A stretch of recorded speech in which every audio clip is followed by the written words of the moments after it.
एक अमीर आदमी ने हथकड़ी लेकर अपनी 23 वर्षीय पत्नी को बिस्तर पर बांध दिया। जैसे ही वह कुछ करने वाला था, अचानक दिल का दौरा पड़ा और वह पत्नी की गोद में गिर पड़ा। दुनियादारी से अनजान बेला इतनी डर गई कि कुछ बोल नहीं पाई। उसने पूरी ताकत से पति को सहारा देने की कोशिश की, लेकिन जब उसने पति की निर्जीव आंखें देखी तो उसे एहसास हुआ कि वह अब इस दुनिया में नहीं रहा। इसके बाद पति संतुलन खोकर जमीन पर गिर गया। बेला तुरंत उठी और देखने की कोशिश की कि कहीं यह पति की कोई शरारत तो नहीं, लेकिन इस समय हाथ बंधे होने के कारण कुछ न कर सकने की स्थिति में बेला बस पति का नाम पुकार रही थी, उन्हें जगाने की कोशिश कर रही थी। जब उसने देखा कि पति के सिर से खून बह रहा है तो वह निराश हो गई। उसने जोर से मदद के लिए पुकारा, उम्मीद थी कि कोई बचा लेगा, लेकिन यह विला उपनगर में 5 किलोमीटर के दायरे में था जहाँ कोई पड़ोसी नहीं था और उसकी पुकार शाम तक जारी रही, लेकिन कोई मदद नहीं मिली। इस समय तक बेला थक चुकी थी और जब वह पूरी तरह निराश हो गई तभी दरवाजे पर अजीब आवाज आई। उसने सोचा कि कोई उसे बचाने आया है, लेकिन दरवाजे से एक भूखी आवारा कुतिया आई जिसकी आंखों में खाने की लालसा थी। फिर वह कुतिया पति की लाश की ओर बढ़ी। यह देख बेला ने टांग हिलाकर कुतिया को भगाने की कोशिश की, लेकिन भूखी कुतिया आसानी से खाने को कैसे छोड़ती। कुतिया ने खून की गंध सूंघी और चाटने लगी। बेला ने चिल्लाकर डराने की कोशिश की, लेकिन वह जाने का संकेत नहीं दिखा रही थी। जैसे ही कुतिया पति की बांह काटने वाली थी, बेला ने रोकने की कोशिश की, लेकिन हथकड़ी में जकड़ी बेला बस हाथ ऊपर नीचे कर सकती थी। उसने अचानक बिस्तर के सिरहाने की शेल्फ पर किताबें देखी। काफी कोशिशों के बाद उसने किताबें उतार ली और पूरी ताकत से कुत्ते की ओर फेंकी। कुत्ता पहले ही एक टुकड़ा ले चुका था और दरवाजे पर बैठकर खाने लगा, जिसे देखकर बेला डर से रो पड़ी। तभी अचानक मृत पति का हाथ बिस्तर के किनारे से बाहर निकला और वह धीरे धीरे उठने लगा। अपने मृत पति को जीवित होते देखकर बेला ने जल्दी से अपने पति से हथकड़ी खोलने को कहा, लेकिन अगले ही पल उसने देखा कि उसका पति का शव अभी भी जमीन पर स्थिर पड़ा है। बेला के सामने एक ही समय में 2 पति दिखाई देने लगे, जिससे वह डर के मारे समझ नहीं पाई कि क्या करे। लगता है आप बेहोश हो गए हैं। अपने पति को कुत्ते द्वारा खाते देखना मानसिक टूटन का कारण बन सकता है। मेरा मतलब है, अगर आपको टूटना है तो ये एक अच्छा बहाना है। व्यक्ति इसके बाद पति ने बेला को याद दिलाया कि वह बिस्तर पर भूख से नहीं मरना चाहती, इसलिए उसे खुद को बचाना होगा। बेला ने चारों ओर देखा और ध्यान अपने दाहिने हाथ पर केंद्रित किया, लेकिन कितनी भी कोशिश की वह खुद को छुड़ा नहीं सकी। अंततः छोटी उंगली तोड़ने के बाद वह हथकड़ी से बाहर निकल गई। एक हाथ आजाद होने पर बेला जल्दी से बिस्तर से उतरी और जोर से खींचने लगी। दूसरी हथकड़ी तोड़कर जो बिस्तर के सिरहाने के खंभे से बंधी थी, कई मिनटों की मेहनत के बाद बेला ने आजादी पा ली। लेकिन जब उसने पीछे मुड़कर देखा तो पाया कि सब कुछ सिर्फ एक भ्रम था। अब बेला के भ्रम में सिर्फ उसका पति ही नहीं बल्कि उसकी खुद की कल्पना भी शामिल थी। बेला के कानों में 2 कल्पनाएं बहस कर रही थीं और वह आंखें बंद करके आराम कर सकती थी ताकि ये गायब हो जाए। उसने देखा कि पास की नाइट स्टैंड पर फोन है, अगर वह उसे पकड़ सके तो मदद के लिए कॉल कर सकती है, लेकिन उसकी ऊंचाई 1 मीटर 90 होने के बावजूद उसके पैर फोन तक नहीं पहुंच पा रहे थे। जब वह बचने का तरीका सोच रही थी, एक आवारा कुत्ता तीसरे टुकड़े को खा रहा था और उसके पति की मृत्यु को 19 घंटे हो चुके थे। बेला की शारीरिक क्षमता भी लगभग खत्म हो रही थी। उसे याद आया कि पति ने मरने से पहले बिस्तर के पास शेल्फ पर पानी रखा था, जो भूख तो नहीं मिटा सकता था लेकिन थोड़ी राहत दे सकता था।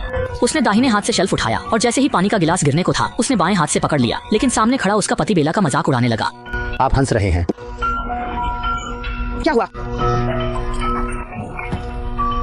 क्या हुआ? पानी का गिलास हाथ में होते हुए भी पी नहीं पा रही। भूख से बेहाल बेला का गुस्सा कहीं नहीं निकल पा रहा था। वह बस गिलास वापस शेल्फ पर रख सकती थी और कुछ और सोच सकती थी। इस समय आवारा कुत्ता पहले ही पेट भर चुका था। भले ही वह बेला पर हमला नहीं करेगा, लेकिन ऐसा अगर वह नीचे जाती तो बेला आवारा कुत्तों का शिकार बन जाती। शांत होने पर बेला को याद आया कि उसने कपड़ों का टैग शेल्फ पर रखा था। उसने उसे उठाया और स्ट्रॉ की तरह मोड़कर पानी पी लिया। कुछ घूंट लेने के बाद बेला ने गिलास वहीं रख दिया, क्योंकि यह पानी उसकी ऊर्जा का एकमात्र स्रोत था और वह इसे खत्म नहीं कर सकती थी।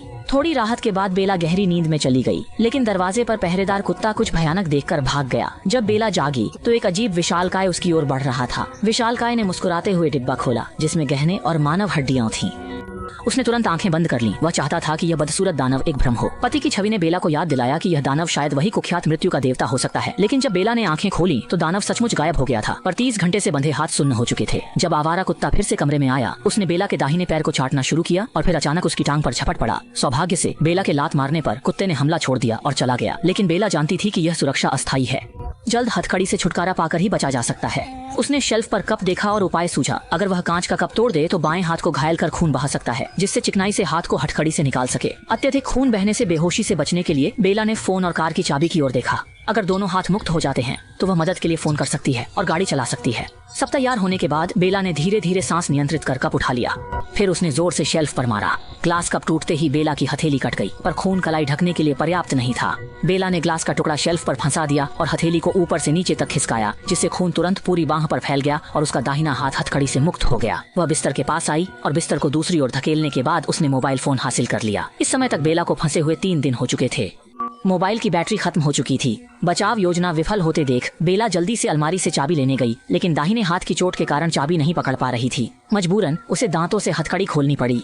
विला से भागने से पहले उसने बाथरूम में पानी पीकर ऊर्जा ली और हाथ की चोट को ठीक करने की कोशिश की, लेकिन जैसे ही वह कार की चाबी लेने को तैयार हुई, अत्यधिक खून बहने से बेहोश हो गई। होश में आने पर एक आवारा कुत्ता उसे भोजन समझ रहा था। बेला ने ताकत से मुक्का मारकर कुत्ते को भगाया और मुश्किल से उठकर कार की चाबी ली।